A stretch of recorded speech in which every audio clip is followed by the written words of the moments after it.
at almost 9:40, the main news with Jan Leeming.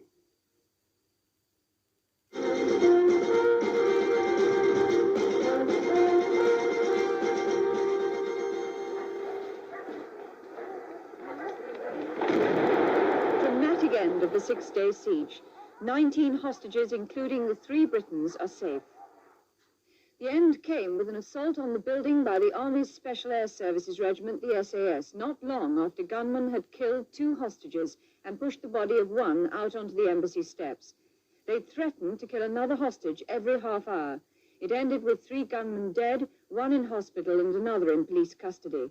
Kate Avey watched the day's events. At 7 o'clock, armed police moved in front of the embassy.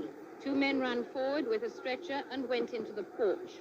A body was put on the stretcher and, under cover from the marksman, taken out towards an ambulance.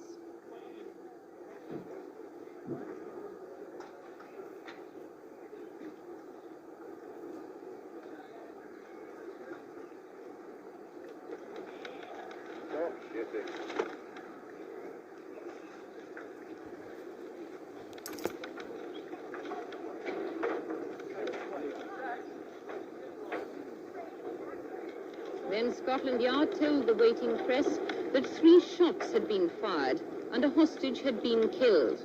There were no details at that time as to who the man was or to why he'd been killed.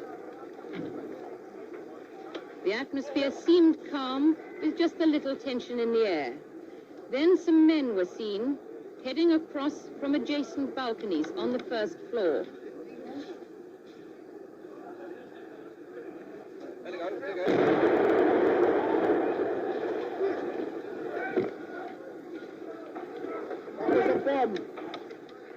That was a bomb.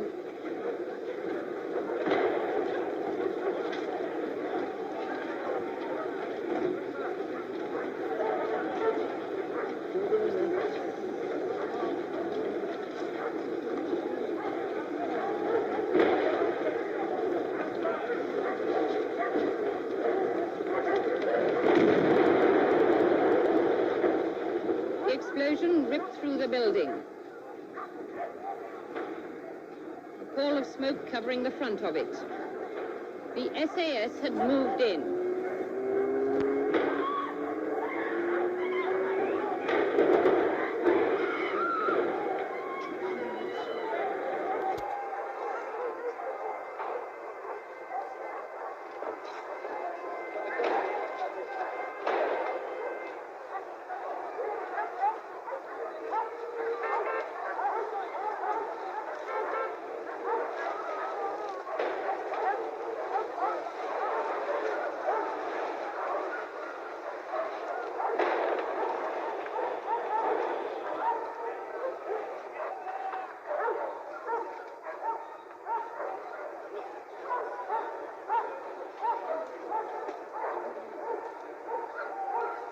After a second explosion, smoke obscured the front of the embassy again. And then there was gunfire. It seemed to come from all around the building.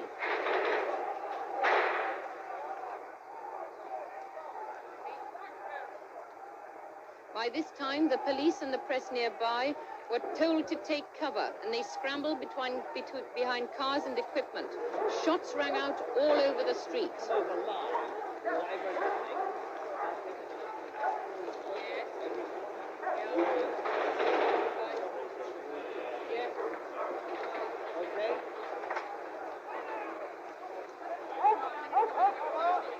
The 2 explosions caused a fire, and flames were seen on the 1st floor. Meanwhile, people were still taking cover in the streets outside, and no one was moving towards the building. The SAS were inside.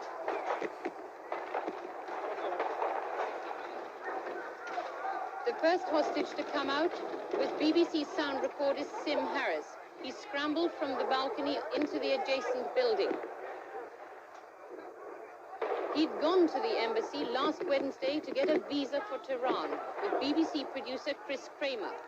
Chris Kramer later came out sick. He'll be talking to us later in this bulletin.